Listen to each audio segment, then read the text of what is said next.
everyone. Welcome to the Project Zion podcast. This is Brittany Mangelson, and I'm going to be your host for today. And we are going to be doing a What's Brewing episode where we talk about mission and what's going on in the life of Community of Christ.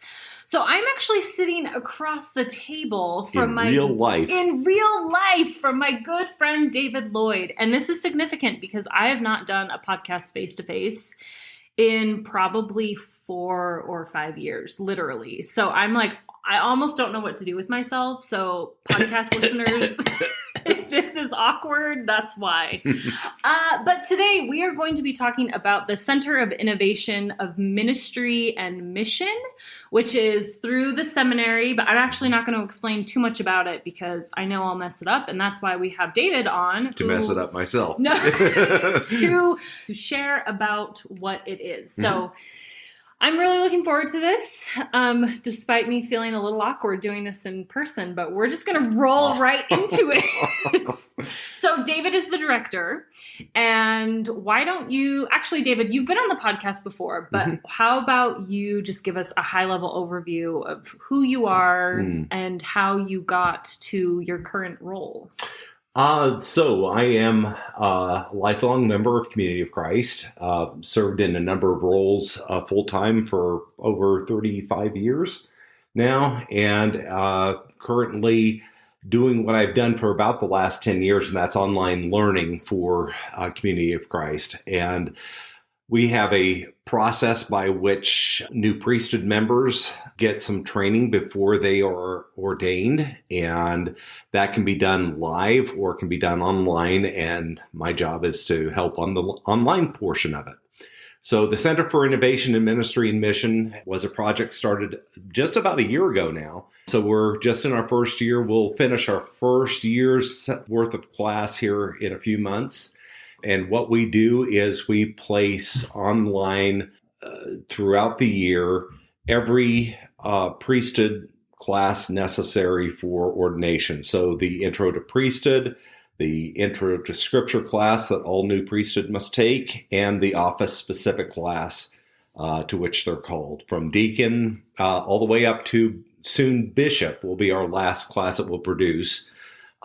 We just finished producing the evangelist class, and that will be going online here on our next session.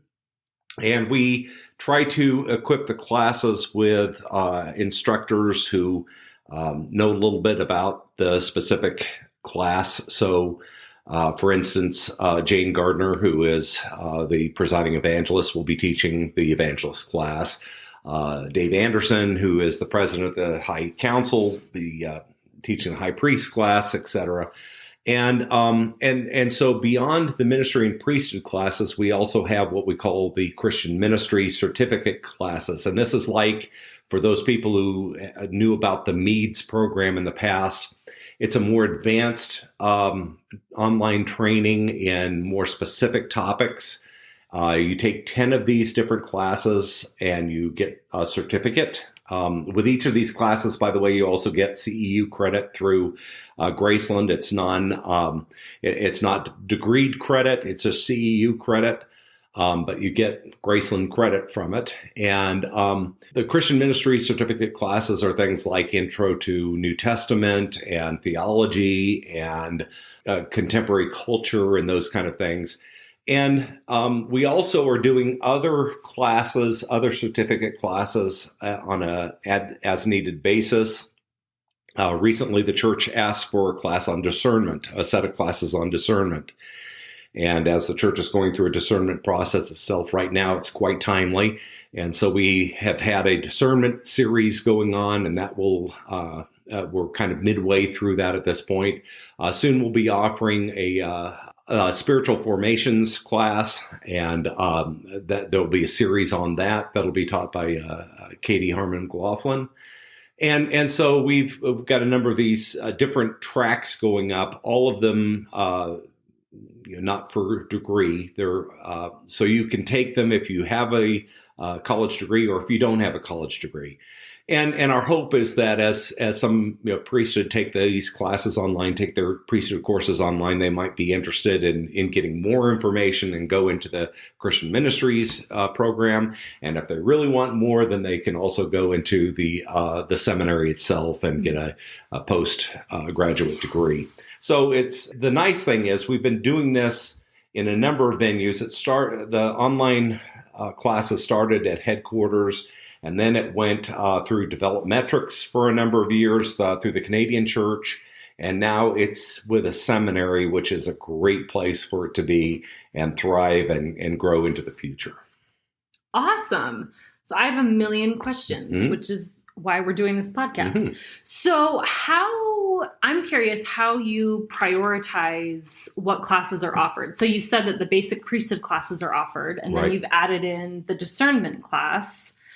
But are there other classes that you hope to add? How do you prioritize what gets put out? Well, we first, with the ministry and priesthood classes, try to ensure that in a calendar year, all of the classes necessary for anyone to be ordained are offered. And the intro to priesthood and the intro to scripture classes are taught more than once because everybody needs those.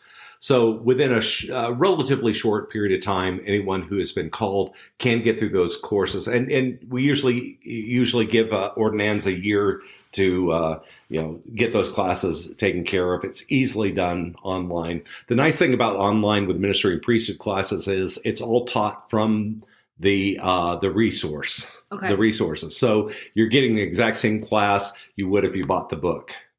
And we have a number of other resources put in that you normally wouldn't get in the book too. So it's nice to have that. And it's updated every time a world conference comes about or new policy is put in the church. We change it on the online class. So that's helpful. Now, the nice thing with the prioritization of the other classes are we either are informed that the church would like to have something in this area like the discernment class, or we are sitting around and saying, what would be good? We really would like to do something along this line. And the spiritual formation class has already been going on for a number of years in a live setting. We're just in the Christian Ministries and in the discernment and in the spiritual formation class. We also add a live Zoom portion into that. So there's also a live portion going on in the class as well as the class itself online. And so that allows for us to have some of the top-notch leaders interacting with people basically all over at this point, English-speaking world that we can. We are also working at getting some of the ministry and priesthood classes done in French and Spanish in the near future so that we can expand that to around the world. But yeah, it's a prioritization. We recognize that there were a number of topics in Meads when it was going on that made sense, and we have looked at that and added to and changed some of the format to where we are as a church right now to make that certificate. And after the 10 classes are taught over a 2-year period in the Christian Ministries class, we plan to add a couple more classes. So if somebody started after or started and stopped, you could still probably get the 10 classes in a relatively short 2-year period of time or a little after that. And so we'll probably be adding a couple more to the Christian Ministries class as we go on. But you can see the descriptions of all the classes on our website, and that's www.graceland.edu/CIMM. And that has all the information there and also a button to register for any of the classes that you want to take. Awesome. So and we'll definitely put the link in the show notes in the description of this episode. And so it sounds like these aren't necessarily classes that you take in isolation. So you sign up for this thing and then you have, an infinite amount of time and you're not really connecting with people. It sounds like you're actually working with, like you mentioned, a Zoom element. So you're working with the professor, you're working with the instructor and with your peers. And so it sounds like it's an actual class that creates a community. Right. One of our biggest hurdles was to keep the community aspect in these classes. we felt it was one of the best, most important priorities we can do because online classes can be very impersonal. Mm-hmm. And even in the ministry and priesthood classes, which doesn't include a live element, the students still progress with each other week by week. So you start on a Monday, the class opens. That week's class opens, and then you have until the next Sunday at 2:30 Central Time to read through everything, turn in your assignment, whatever's required in that week's class. But you'll also be involved in some discussions where you'll interact with some of the students in the class, hear what their answers might have been to the discussion questions. You can go in and reply to theirs and start a thread and have a discussion. So we have some sense of community, even in some of the most rudimentary classes that we have. Now, in the Zoom classes, there's interaction in small groups on Zoom, if you ever use that and know how that works. So you get to not only experience it with those students from all around the world, in some cases, but also you get to be with that instructor who is, we've had some great instructors so far in the classes. We've got upcoming, we've got Chris Judd, who's going to do a spiritual formation class, one single class in the Christian ministry class. Dave Anderson taught a class on theology. Tony and Charmaine Chavala-Smith taught the New Testament class. So you get to have these people teaching these kind of classes and interact with them during the week. While you're taking the class. So yeah, we work hard to establish some sense of community in the classes itself. Yeah, I just want to underscore what an awesome opportunity this is to have. It sounds like, the class that Chris might be doing is maybe a one-off, just like a singular class, but to be exposed to the variety of leadership, the variety of gifts in the church, and have it not be, like you're with this professor for the long haul or whatever. So it just sounds like the breadth of experience that are coming into these courses is huge. Yeah. So you're not getting just like one monolith understanding of any given topic, that there's a lot of people who are giving their voices. So you'll leave with a well-rounded understanding of the topic. So that's exactly. Really cool. Yeah. That's really cool.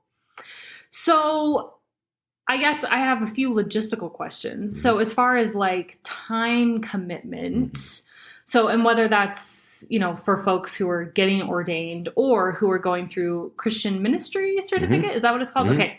The actual Christian ministry certificate. So what is the time commitment for the different classes? Sure. Well, and it sometimes depends on the class, but in most cases, the ministry and priesthood classes, usually each week, we say about an hour and a half to 2 hours of reading and, doing your assignment. Everybody's different. Some people can breeze through that much quicker. Some people, will take, an hour and a half to finish that each week. But the nice thing is if you start on Monday and do 20 minutes on Monday, and then Tuesday you might do 30 minutes, and you can get it done, or in one setting, you can get it done on your own schedule. And that's nice for people because, everybody's work schedule's different, school schedule's different, and so they can work around their own schedule to make that work. The Christian ministries classes takes probably a little bit more time because the assignments are a little bit more beefy, and then you have an hour and a half each week on like a Thursday night or something where you'll connect to the Zoom class and be with the Zoom class once a week. And these are 8-week classes. All of them are set up on an 8-week class scenario. The only outlier is we also do the Children and Youth Workers Core Training class. And that's a 2-week class. We ask students to finish it within 2 weeks, and you can pretty much finish that in one setting. And that's not a accredited class, but it does get recorded in Shelby, so the people who are wanting to get certified for youth camps and things like that can have that training before they fill out their applications. Yeah, that's super important. And as someone who's now taught that class a couple of times and has gone through the paperwork, we were actually just talking, listeners, about the admin side of being a pastor and just being part of the church. And that's one of those classes that actually has a fair amount of back-end administrative stuff to go through, because we're checking references, we're going over the application, we're sending it in to our department, our church headquarters and things like that. So the fact that it can be done online, Right. I think is excellent. And that's another class we actually have in the ministry and priesthood class. Every January, right at the beginning of the year, we will teach an intro to pastor's ministry class. Oh, yeah. And that is for people who are, part of a pastoral team or a single line pastor, an opportunity to look at some of the basic functions of what you're getting into as a pastor.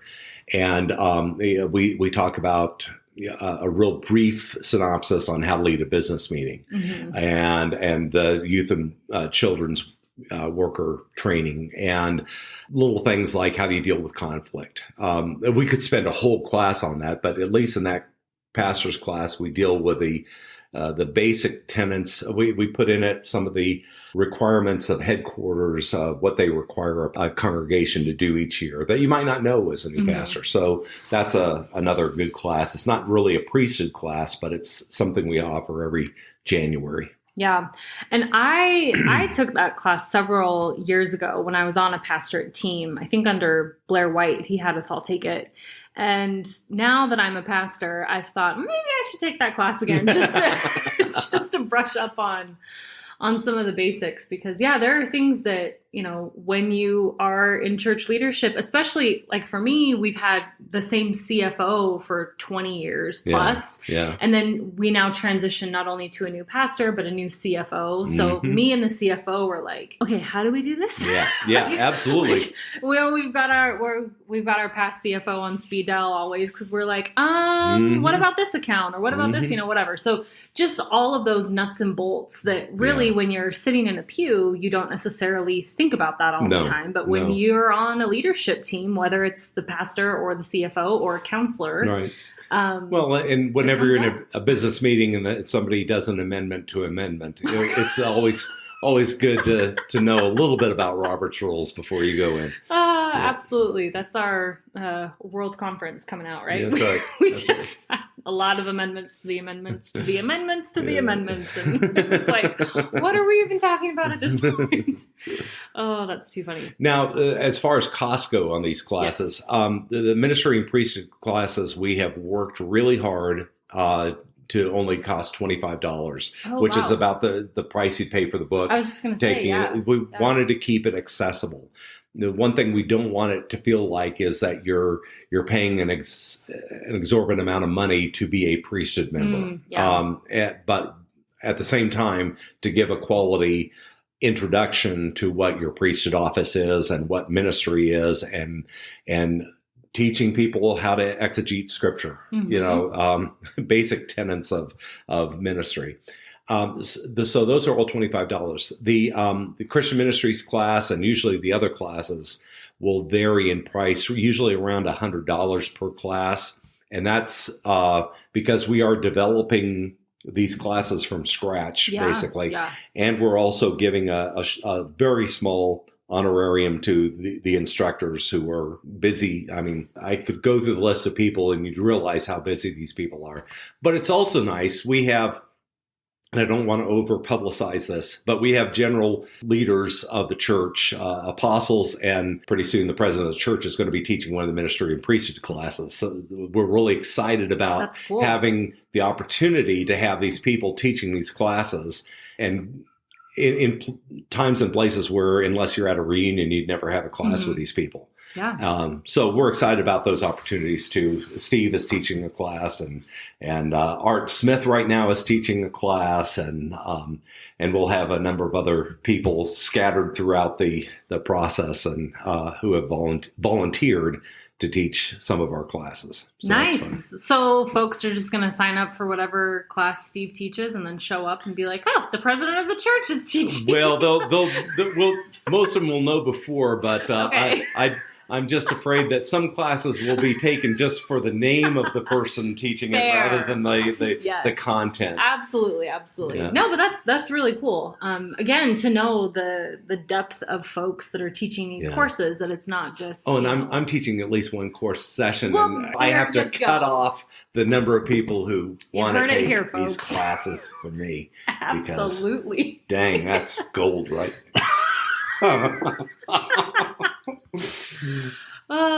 So this I'm just so impressed at this opportunity for folks because I have on the Salt Lake pastorate team, one of my good friends and counselors, Laura Pennock, is taking this course. And she's going through the certificate and she absolutely loves it. It's great. It really is. She's telling people about it. It's more accessible. So you can take it if you don't have a bachelor's degree. That's not a prerequisite. Right. You're not signing up for this big thousands and thousands and thousands of dollars, master's degree program, but you're getting the core content that will enhance your ministry, enhance what you can do in your local community, in your congregation. So, and we're already having some of these people who are scared of the idea of taking the degreed seminary training. And they go through these classes and say, well, maybe I can, and have transferred from Christian ministries to the actual seminary itself. And that's exciting to see too. Yeah. Because every time we educate our membership, we're getting better ministers out there. And Absolutely. Honestly, for such a small organization, we have some gifted people who have put together some wonderful opportunities of learning. And we do help people through the process.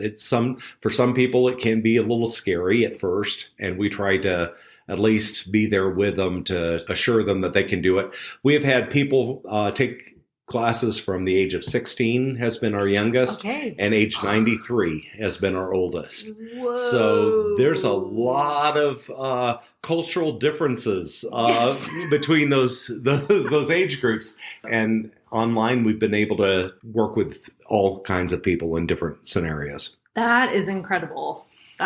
Wow, 16. So was the 16-year-old taking priesthood courses? That's really cool. Yep.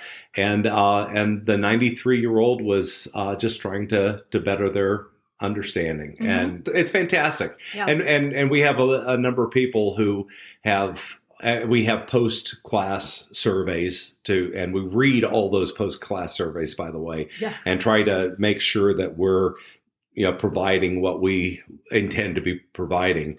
And the comments back have been so positive in regard to I was nervous about doing this and I didn't think I could. And sometimes the registration process is difficult. We've got a new registration process through Graceland, and we're getting through some of the early stages of getting that streamlined.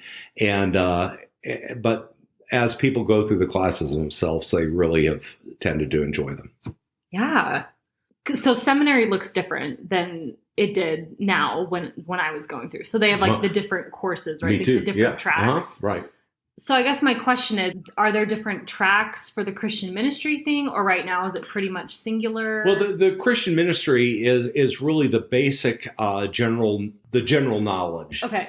So we have Intro to New Testament, Intro to Old Testament, Christian theology, contemporary culture. The basic classes that are kind of the high school version of what the seminary postgraduate courses would be. And then we have other tracks that are based on whatever the perceived need is of the church at that time. So right now, discernment and spiritual formation will be ongoing, and there'll be different cohorts with the spiritual formation as time goes on. So if you didn't get into the next spiritual cohort, well, you can apply to get in the next cohort. And so we anticipate as time goes on that there will be other things that will make up based on the needs of the church. But the basic general education will be through that Christian ministry certificate and the priesthood ministries preparing for priesthood ordination classes that we'll be having on an ongoing basis. That's really cool because it gives such a basic fundamental foundation of what we need to know to be Community of Christ in the world, right? So to be ministers, to be able to articulate our story. Oh, that was one question I had. Is there like a church history component to it at all? Yes, okay. There is. And Christian theology as well as a Community of Christ theology course, those things. So yes, there are those that are planned and coming up. Again, we're in the first year of the Christian Ministries course, so we're still making it up as we go. Yeah. But we already have our leadership set up for teaching these classes for the next 6 months or so. Nice. And we're just keeping on going as the calendar rolls through. So whenever you're listening to this, just go onto the website, see what the schedule is, and you'll see who the instructors are and information about those classes. But, the neat thing about this is that in the life of the church, education has always been a pivotal part of our identity. I mean, Kirtland had, the School of the Apostles, the School of the Prophets, as a major part of the temple. And when we built the Independence Temple, right on the outside parking lot of the temple is the words Temple School. Mm-hmm. And most of us know what Temple School was. And there was a time in the church where we were cranking out so many different classes through Temple School, and that was all done either in live classes or there was an opportunity of mail-in courses that we did. And then for a while that kind of went down, and we lost the resources of people, and we couldn't keep up with the changes in the church and the classes and updating them. And what happened was we kind of began the process of doing online learning, starting with training Mission Center presidents. That was the first class that I did online through the church. And we realized immediately how well this would work with priesthood ministry, especially since we were redoing all the priesthood classes. And once we started doing that, we realized that on the fly, we could update the class online where we couldn't in print. Yeah. And then we also understood that we could get instructors engaged at a little bit at a time rather than being inundated with mail-in grades to do in classes. And it became a vehicle to expand the ability of teaching in the class. So the words Temple School is still on the temple there. Mm-hmm. And my office is in the temple. And this is kind of the next resurrection of education in the life of the church. An ability to do this kind of educational experience with people in outlying areas. Every time we do classes, I get some comment back from somebody who lives out in a far congregation saying, I never realized our church believed this. And it's because, in the bubble, they didn't have the opportunity to take a class with a number of other people from other places and hear other opinions and realize that this was the direction the church was going. And so it's provided us with a way of standardizing some things and yet still expanding it to people who have different viewpoints and working with those in a class setting and learning from each other too. So it's been a real positive experience. Yeah, this is... And just the opportunity, I think, is so limitless. Like you've said, you've laid the foundation for the Christian ministry, and yet there's still more ideas that are being generated, and thinking of different ways that we can use this technology to connect with people in French and Spanish eventually. And it's made the seminary a whole lot more accessible. Yes. Yeah. So you can take a ministry and priesthood class and say you've taken a class through the seminary. Yeah. Not a postgraduate, but you are taking a class connected to the seminary. And so the seminary is now not just doing this, this unattainable for some education, but an education for the entire church. Yeah. And you're networking with the people that are in seminary, right? You're networking with still all getting of that that leadership. That knowledge and leadership. Yeah. Yeah. That's incredible. So I guess I am wondering though, there are probably people listening to this that still feel like, okay, well, this is great for other people, but not for me. And whatever their reasons are, whether they think it's financial or if they don't feel like they've been in college for decades, so they, feel like they would not be a good fit. What would you say to some of the general insecurities that you have heard or that you think are floating around about this? First of all, you're never too old or too young to learn. Yeah. And that out of the catalog of classes we have, I'm sure there's something that might pique your interest.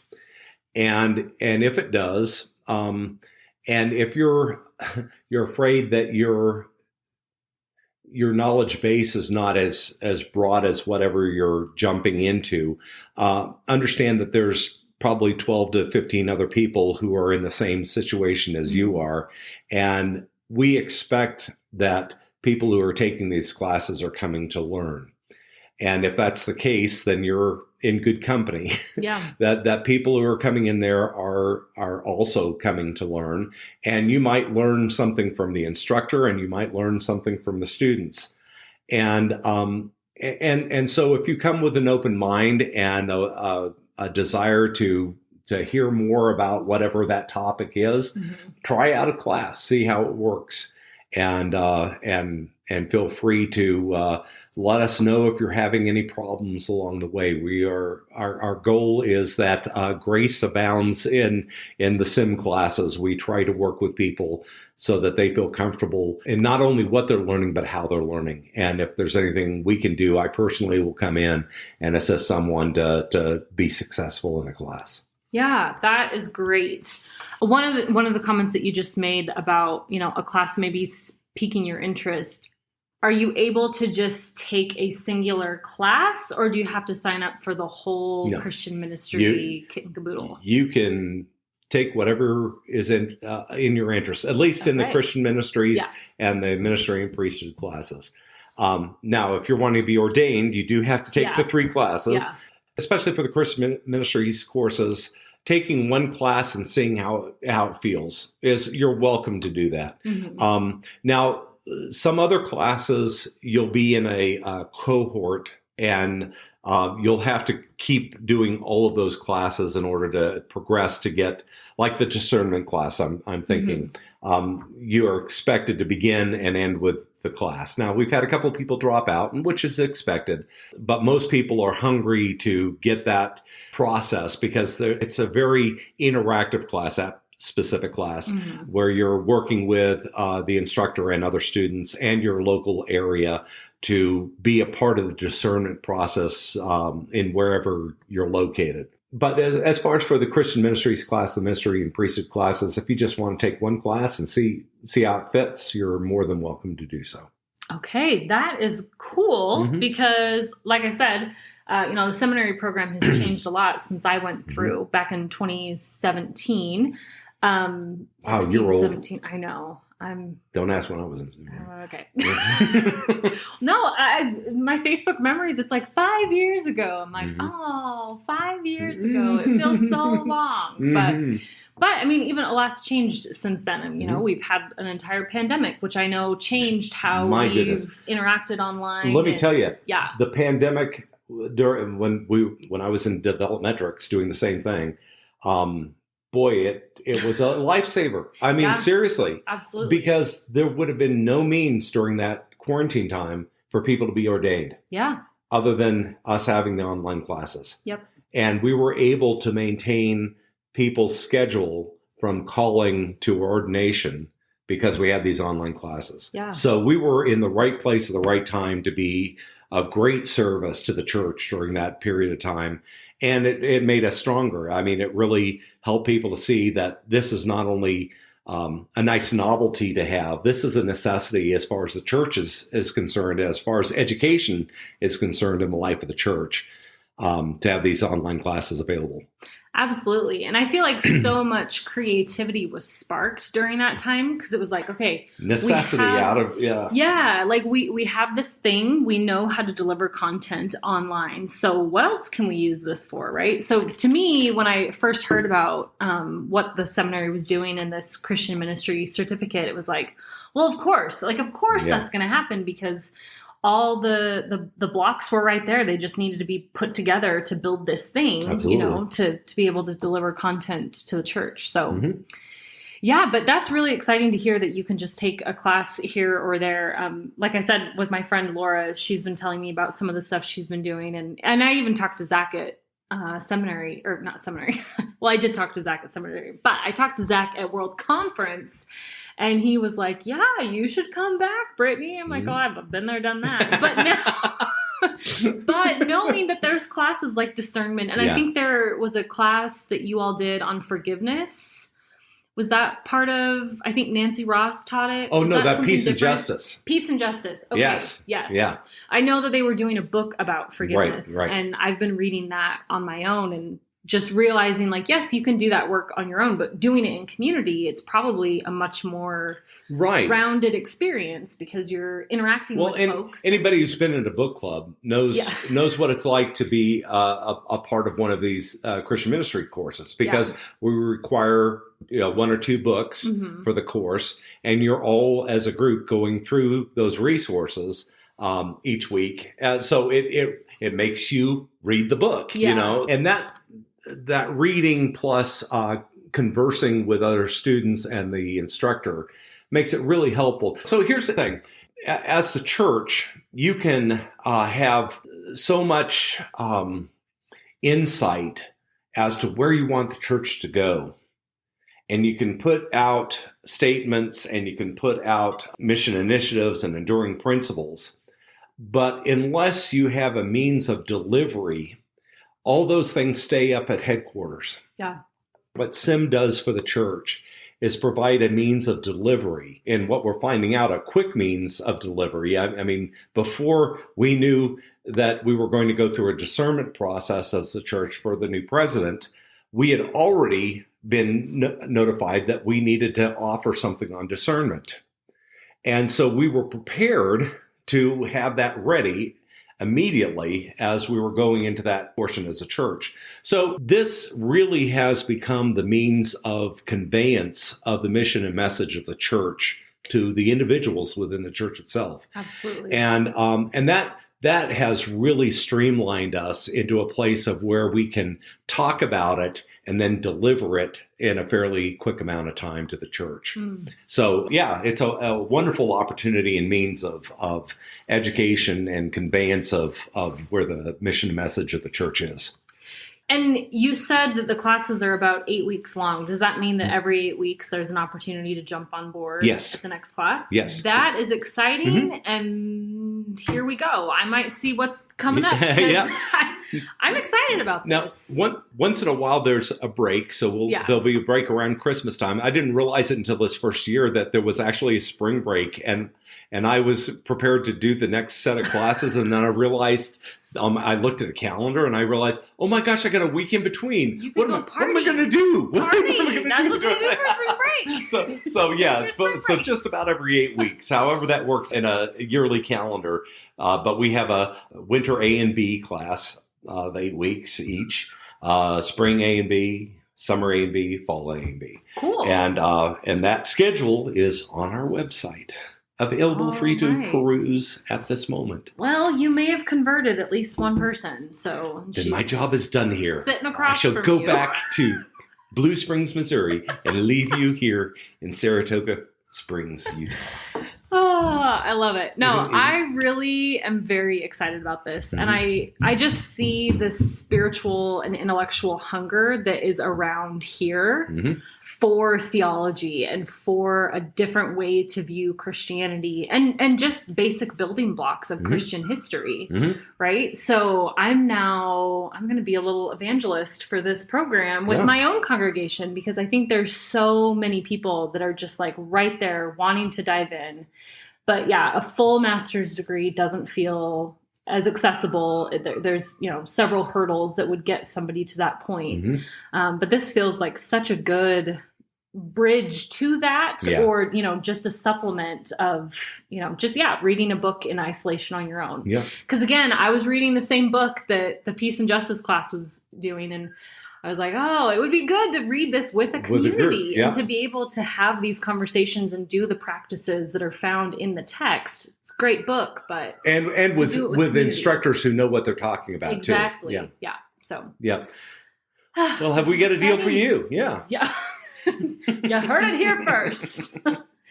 Well, thank you, David. Is there anything else that you would like to share? If anybody has any questions, have them feel free to contact me at my email address, which is available on our website, or you can just do david.lloyd@graceland.edu, and I'd be glad to share with them. Excellent. Well, thank you so much. Awesome. It's been a joy to do this face to face. Yes. Even if I did feel a little awkward and I'm like throwing my hands around as I'm talking. And it's been great. So yeah, listeners, thank you for tuning in to this episode of What's Brewing, and we'll see you later.